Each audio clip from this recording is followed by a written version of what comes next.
Salom hurmatli tomoshabinlar va kanalimiz a'zolari. Men sizning ekspert maslahatchi Anvarbek sizlar bilanman. Bugun men sizlarga shunday muhim ma'lumotlarni ulashmoqchimanki, bu ma'lumotlar nafaqat o'ziga xos ahamiyatga ega, balki juda ko'p insonlarning hayotini osonlashtirishi, ularning oilaviy byudjetini sezilarli darajada tejashiga yordam berishi mumkin. Ayniqsa videomizning asosiy diqqat markazida hurmatli pensionerlarimiz turadi. Savol beringchi. Siz pensiyadasiz va har bir so'mning qadrini bilasizmi? Doimiy ravishda kommunal to'lovlar, dori-darmonlar yoki boshqa kundalik xarajatlar haqida qayg'urasizmi? Yoki yaqinlaringiz orasida shunday insonlar bormi? Agar shunday bo'lsa, unda bugungi videomiz aynan siz uchun. Chunki mamlakatimizda aynan shu oyda ishga tushirilgan yangi davlat dasturlari haqida sizga xabar berishni istayman. Ular haqida ko'pchilik pensionerlar hali bexabar bo'lishi mumkin. Bu yangiliklar sizga o'ta katta iqtisod qilish imkonini beradi. Shuning uchun bu ma'lumot har birimiz uchun juda muhim. Iltimos hoziroq kanalimizga obuna bo'ling va videoga like bosing. Keling, bu qimmatli ma'lumot imkon qadar ko'proq insonlarga yetib borishiga birgalikda yordam beraylik. Endi esa muammoning mohiyatiga o'taylik. Avval qanday edi va hozir nima o'zgardi? Oldinlari pensionerlarimiz asosan o'z pensiyalari va mavjud bir nechta standart imtiyozlar doirasida yashashga majbur edilar. Ba'zi ijtimoiy himoya dasturlari mavjud bo'lsa-da, ularning ko'lami cheklangan edi va eng muhimi, bu imtiyozlarga erishish jarayoni ko'pincha murakkab bürokratik to'siqlar bilan bog'liq edi. Hujjat yig'ish, bir idoradan ikkinchisiga borish, uzoq navbatlarda turish kabi jarayonlar ko'plab keksa yoshdagi insonlar uchun chindan ham qiyinchilik tug'dirardi.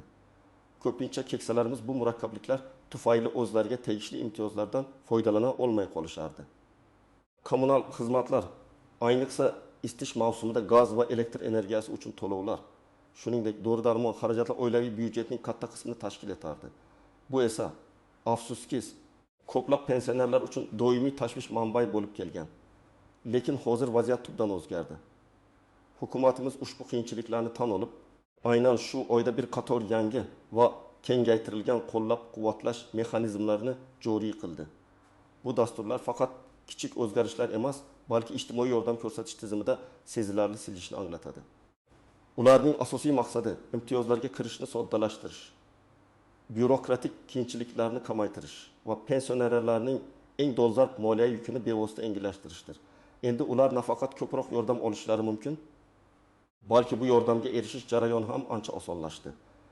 Davlatning bu harakati ayniqsa qishloq joylarida va kam ta'minlangan oilalardagi pensionerlar uchun hayotiy ahamiyatga ega bo'lib, ularning hayot sifatini sezilarli darajada yaxshilashga qaratilgan.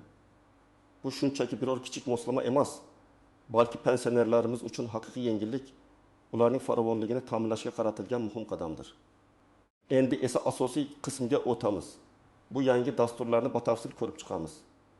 Nimani bilish kerak, kim qayg'urishi kerak va kim uchun bu unchalik muhim emasligi haqida gaplashamiz. Birinchi va eng muhim dastur. Kam ta'minlangan pensionerlar uchun kengaytirilgan kommunal to'lovlar subsidiyalari. Bu nima degani? Ilgari mavjud bo'lgan kommunal xizmatlar uchun subsidiyalar endi nafaqat foiz stavkalari bo'yicha oshirildi, balki ularni hisoblash tizimi ham o'zgartirildi. Endi bu shunchaki qat'iy belgilangan bir miqdor emas, balki pensionerning uy xo'jaligining umumiy daromadi va iste'moli darajasiga qarab o'zgaradigan shkalaga asoslangan. Bu ayniqsa ko'proq iste'mol qiladigan yoki daromadi past bo'lgan oilalar uchun katta yordam bo'ladi. Masalan, elektr energiyasi, tabiiy gaz, ichimlik suvi va isitish xizmatlari uchun subsidiyalar miqdori oshirildi. Ya'ni endi siz shunchaki ma'lum bir summani emas, balki sarflagan energiyangizning yoki suvning ma'lum bir foizini tejamishingiz mumkin. Bu albatta juda katta yengillik. Kim tashvishlanishi kerak? Ushbu dastur birinchi navbatda uy xo'jaligining faqat pensionerni emas, balki birga yashovchi barcha oila a'zolarini hisobga olgan holda jami daromadi belgilangan miqdordan, masalan, har bir oila a'zosi uchun minimal ish haqining 5 baravardan past bo'lgan pensionerlar uchun mo'ljallangan. Agar sizning yoki yaqinlaringizning oilaviy daromadi ushbu mezonlarga mos kelsa, albatta bu imkoniyatdan foydalanishni o'rganishingiz shart. Kim tashvishlanmasligi kerak? Agar sizning uy xo'jaligingizning umumiy daromadi belgilangan chegaradan yuqori bo'lsa, yoki siz allaqachon boshqa keng qamrovli ijtimoiy yordam dasturlaridan, masalan, temir daftar yoki ayollar daftari orqali beriladigan maxsus subsidiyalar foydalanayotgan bo'lsangiz, bu dastur sizga qo'shimcha afzalliklar bermasligi mumkin. Chunki ko'pincha davlat imtiyozlarida bir turdagi yordamga bitta dastur prinsipi amal qiladi. Keling, real hayotiy misollar bilan tushuntiraman. Birinchi misol. Omon buvi 75 yoshda yolg'iz yashaydi. Uning pensiyasi oyiga 5 million so'm. Ilgari u kommunal to'lovlar uchun o'rtacha 300 ming so'm to'lagan va aynan ming so'm miqdorida eski subsidiya olgan. Endi yangi dastur bo'yicha. Agar uning uy xo'jaligining daromadi, bu holda faqat o'z pensiyasi belgilangan yangi chegaradan past bo'lsa va u oyiga, masalan, 3000 kilowatt soat elektr energiyasi, 15 kub metr gaz va 10 kub metr suv sarflasa yangi qoidalarga ko'ra, uning umumiy kommunal to'lovlari 3,5 ming so'm bo'lgan taqdirda, u endi 1,5 ming so'mgacha subsidiya olishi mumkin. Bu shuni anglatadiki, uning cho'ntagida qo'shimcha 1 ming so'm qoladi. Bu pul uning uchun dori-darmonlarga yoki oziq-ovqatga juda oz qotadi. Eski tizimda bu summa uzoq va murakkab hisob-kitoblar talab qilgan bo'lsa, hozir bu jarayon avtomatlashtirilgan va shaffofroq. Ammo bu o'zida qolgan. Bu 100 ming so'm bilan o'ziga yangi ro'molcha sotib olishi, nevarasiga shirinlik olishi yoki uyida kichik bir narsani tuzatishi mumkin. Bu uning kundalik hayotiga bevosita ijobiy ta'sir ko'rsatadi. Ikkinchi misol. Ahmad aka va uning rafiqasi Gulbahor opa ikkalasi ham pensioner. Ularning nafaqalari mos ravishda ingida 2 va 2 million so'm. Ularning jami daromadi 3 million so'm. Ularning uyida birga yashovchi ishsiz o'g'li va 2 nafar maktab yoshidagi nevarasi bor. Umumiy oila a'zolari 5 kishi. Ilgari ular uchun subsidiya olish deyarli imkonsiz edi, chunki oilaviy daromad nisbatan yuqori deb hisoblanardi. Yangi dastur esa har bir oila a'zosiga to'g'ri keladigan daromadni hisobga oladi. Agar ularning har bir oila a'zosiga to'g'ri keladigan daromadi belgilangan chegaradan past bo'lsa, masalan, har bir kishiga 4 ming so'm to'g'ri keladi. 2 ming, 3 million bejimdasi 6 ming so'm. Ya'ni bu yangi me'yordan past bo'lishi mumkin. Ularga ham subsidiya ajratiladi. Misol uchun, ularning kommunal to'lovlari o'rtacha 1 ming so'm bo'lsa, endi ular 200 ming so'mgacha subsidiya olishlari mumkin. Bu 200 ming so'm ularga qishda issiqroq kiyim-kechak olishga, nevaralari uchun maktab anjomlari sotib olishga yoki dori-darmon xarid qilishga yordam beradi. Bu dasturning asosiy sababi shuki, oldingi subsidiyalar nafaqat kam edi, balki ularni olish jarayoni ham ko'plarni cho'chitgan. Yangi tizim esa bu muammolarni hal qilib, pensionerlarning moliyaviy yukini sezilarli darajada kamaytiradi. Ikkinchi muhim dastur. Dori-darmonlar va tibbiy xizmatlar uchun chegirmalar. Bu nima degani? Endi davlat dorixonalarida sotiladigan muhim dori-darmonlar ro'yxati kengaytirildi va pensionerlar uchun bu dori-darmonlarga ejimti chegirma taqdim etiladi. Bundan tashqari, ayrim davlat tibbiyot muassasalarida tashxis qo'yish xizmatlariga, masalan, MRI, UZI ba'zi tahlillar 25% chegirma joriy etildi. Bu haqiqatan ham katta yengillik. Kim tashvishlanishi kerak? Barcha pensionerlar. Ayniqsa surunkali kasalliklarga chalingan, doimiy ravishda dori-darmon qabul qilishi shart bo'lgan yoki muntazam tekshiruvlardan o'tishi kerak bo'lganlar ushbu dasturdan juda katta foyda olishlari mumkin. Sog'liq eng muhim boylik. Shu sababli bu imtiyoz ayniqsa qimmatlidir. Kim tashvishlanmasligi kerak? Agar siz allaqachon keng qamrovli xususiy sug'urta politsiyasiga ega bo'lsangiz, ehtimol bu dastur siz uchun shunchalik katta ahamiyatga ega bo'lmasligi mumkin. Biroq siz hali ham davlat ro'yxatiga kiritilgan dori-darmonlar uchun ushbu chegirmadan foydalanishingiz mumkin. Agar ular sug'urta qoplamasiga kirmagan bo'lsa, bu har doim qo'shimcha tejash imkoniyati. Real hayotiy misollar. Birinchi misol. Rahmon aka tamom yoshda. U gipertoniya va diabet kasalliklari bilan azob chekadi. Ilgari u har oy muhim dori-darmonlarga 90 ming so'm atrofida pul sarflagan. Endi yangi dastur bo'yicha uning iste'mol qiladigan dorilarning aksariyati yangi ro'yxatga kiritilgan bo'lsa, u izn to'lasi chegirma bilan 200 ming so'm tejashi mumkin. Bu 200 ming so'm Rahmon aka uchun juda katta pul.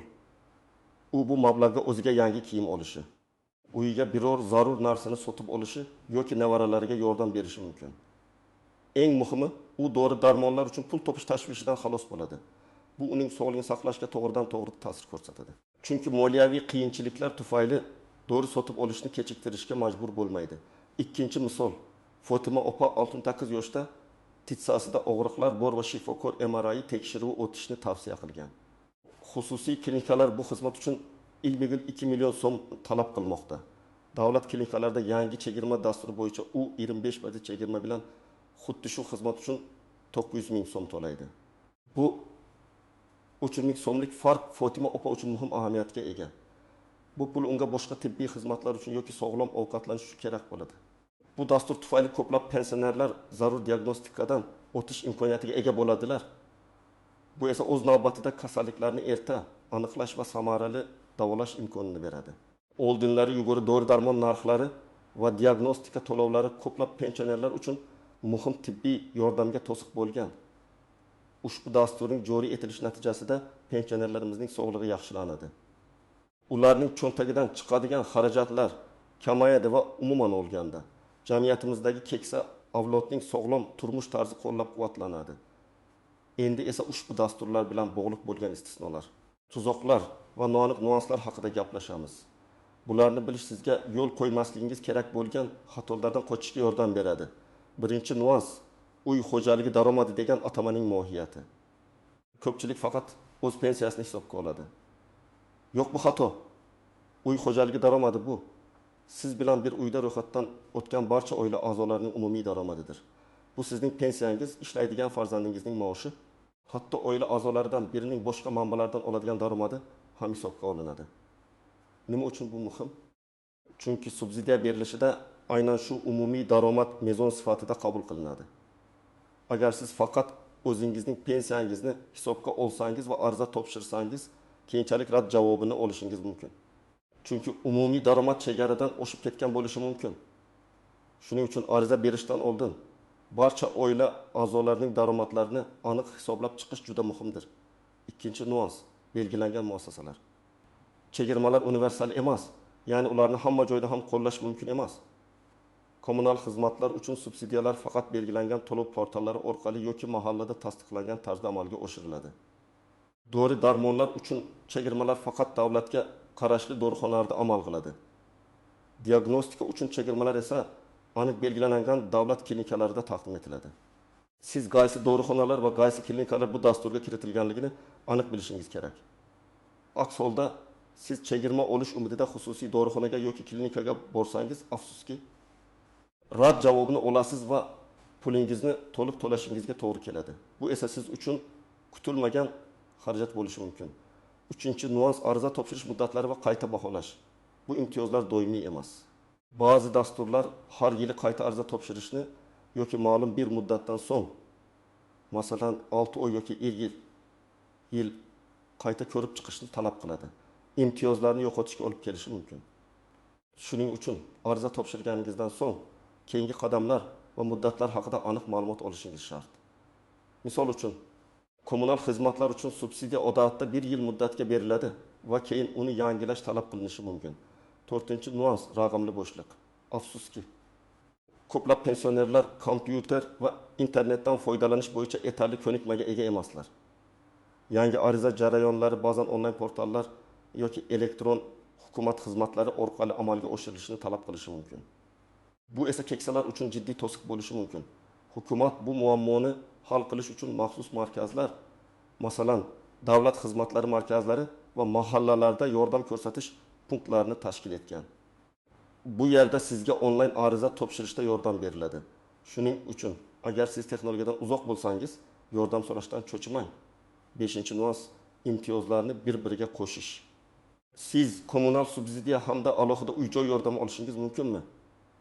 Ko'pincha yo'q.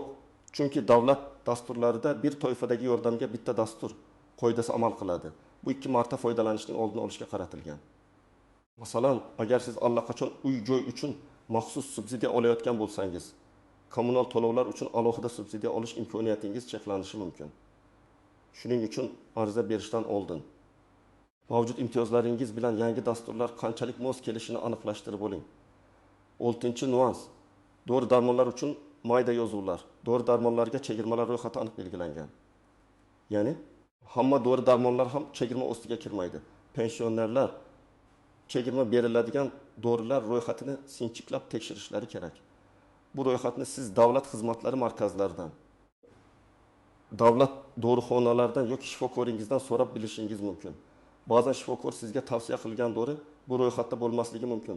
Shuning uchun boshqa muqobil variantlarni so'rashdan tortinmang.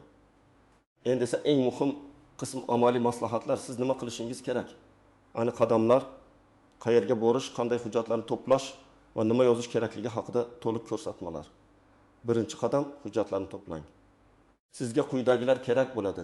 1. Pasport nusxasi o'zingizniki va uy xo'jaligingizda ro'yxatdan o'tgan barcha oila a'zolarining. 2. Pensiya guvohnomasi. Uy xo'jaligi ro'yxatga olish ma'lumoti, propiska, ya'ni oila tarkibi haqida ma'lumotnoma. 4. Oila a'zolarining daromadlari to'g'risidagi ma'lumotnomalar. Agar oila a'zolaridan kimdir ishlamasa, uning ishsizligi to'g'risidagi ma'lumotnoma bandlik markazidan yoki daromad manbalari yo'qligi haqidagi mahalla guvohnomasi talab qilinishi mumkin. Bu juda muhim, chunki aytib o'tganimizdek, butun oilaning daromadi hisobga olinadi. 5. Oxirgi kommunal to'lovlar uchun kvitansiyalar. Gaz, elektr, suv, issiqlik. Bu sizning iste'molingizni va to'lov holatingizni ko'rsatish uchun kerak bo'ladi. Ikkinchi qadam, qayerga borish yoki murojaat qilish kerak? Kommunal to'lovlar uchun subsidiyalar bo'yicha siz yashayotgan mahalla qo'mnasiga murojaat qilishingiz mumkin. Ular sizga ariza sharhlarini to'ldirishda va dastur bo'yicha boshlang'ich maslahatlar berishda yordam beradi. Yoki to'g'ri davlat xizmatlari markazlariga borishingiz mumkin. Bu yerda sizga barcha jarayonlarni tushuntirib berishadi va hujjatlarni rasmiylashtirishda yordam berishadi. Agar sizda internetdan foydalanish imkoniyati bo'lsa va kompyuter savodxonligingiz yetarli bo'lsa, yagona interaktiv davlat xizmatlari portali My.Bekobuz orqali onlayn ariza topshirishingiz ham mumkin. Bu eng tezkor va qulay yo'l hisoblanadi. Ammo agar imkoniyatingiz bo'lmasa, yuqorida aytilgan ikkita usuldan foydalaning. Dori-darmonlar va tibbiy xizmatlar uchun chegirmalar bo'yicha. Avvalo, mahalliy poliklinikaningizdagi shifokoringizga murojaat qiling. U sizga tegishli dorilarni yoki diagnostika xizmatlarini tavsiya qilganda maxsus shakldagi retsept yozib berishi kerak. Unda pensionerlar uchun chegirma belgisi bo'ladi. Keyin ushbu retsept bilan davlatga tegishli dorixonaga borasiz. Dorixona xodimi sizga chegirma qo'llaniladigan dori-darmonlar ro'yxatini ko'rsatishi kerak. Diagnostika xizmatlari uchun esa yana poliklinikadan yo'llanma olasiz va chegirma dasturiga kiritilgan davlat klinikalar ro'yxatini aniqlaysiz. Yo'llanma bilan o'sha klinikaga borib, chegirmadan foydalangan holda xizmatdan o'tasiz. 3-qadam. Nima so'rash yoki yozish kerak? Arizangizda yoki murojaatingizda aniq va tushunarli bo'lishingiz kerak. Misol uchun, men yangi davlat dasturlari bo'yicha pensionerlar uchun belgilangan imtiyozlarni rasmiylashtirmoqchiman. I want to formalize the benefits established for pensioners under the new state programs. Ayniqsa, kommunal to'lovlar bo'yicha subsidiya va dorixonalar va tibbiy xizmatlardagi chegirmalar haqida so'rang. Bu muhim dasturlarning nomlarini eslab qoling. Albatta, ishtirok etuvchi dorixonalar, klinikalar va chegirma beriladigan dori-darmonlarning aniq ro'yxatini talab qiling. Bu sizni chalkashliklardan qutqaradi. 4-qadam. Sabr-toqat va kuzatuv. Savollar berishdan qo'rqmang. Agar biror narsa tushunarsiz bo'lsa, aniqlik kiritishni so'rang. Ariza topshirganingizdan keyin uning holatini kuzatib boring. Ariza nusxalarini va berilgan kvitansiyalarni saqlab qo'ying. Bu kelajakda yuzaga kelishi mumkin bo'lgan har qanday tushunmovchiliklarni hal qilishda sizga yordam beradi. 5-qadam. Texnologiyani bilmaydiganlar uchun yordam. Agar siz internetdan foydalanishda yoki onlayn ariza topshirishda qiynalsangiz, albatta oila a'zolaringizdan, farzandlaringizdan yoki nevaralaringizdan yordam so'rang. Agar ular ham yordam bera olmasa, mahalla faollari yoki davlat xizmatlari markazlarining xodimlari sizga bepul yordam ko'rsatishga majbur. Ular sizning murojaatingizni to'g'ri rasmiylashtirishda ko'mak berishadi. Xulosa qilib aytganda, aziz do'stlar, bugungi videoda sizga taqdim etgan bu yangi davlat dasturlari pensionerlarimiz uchun haqiqatan ham kommunal to'lovlar va sog'liqni saqlash sohasida sezilarli moliyaviy yengilliklarni taqdim etadi. Bu shunchaki mayda-chuyda o'zgarishlar emas, balki sizning oilaviy byudjetingizga katta yordam beradigan muhim imkoniyatlardir. Shuning uchun bu kritik tejamkorlik imkoniyatini qo'ldan boy bermang. Aynan shu o'yda harakat qiling, chunki yangi dasturlar hozirgina ishga tushirildi. Men sizdan iltimos qilaman, bu videoni bilgan har bir pensioneringizga, har bir keksa qarindoshingizga, qo'shningizga yoki tanishingizga ulashing. Ehtimol bu ma'lumot ularning hayotida katta o'zgarish yasashi mumkin. Bu yangi tashabbuslar haqida siz qanday fikrdasiz? Siz allaqachon bu imtiyozlardan foydalana oldingizmi? yoki ariza topshirishni rejalashtiryapsizmi? O'z tajribalaringizni va fikrlaringizni izohlarda yozib qoldiring. Sizning har bir izohingiz boshqalar uchun qimmatli ma'lumot manbai bo'lishi mumkin. Agar bu ma'lumot siz uchun qimmatli bo'lgan bo'lsa, iltimos, videoga katta like bosing va kanalimizga obuna bo'lishni unutmang. Sizning qo'llab-quvvatlashingiz bizga yanada ko'proq insonlarga muhim ma'lumotlarni yetkazishga yordam beradi. Keyingi videolargacha ma'lumotli bo'ling va o'zingizni ehtiyot qiling.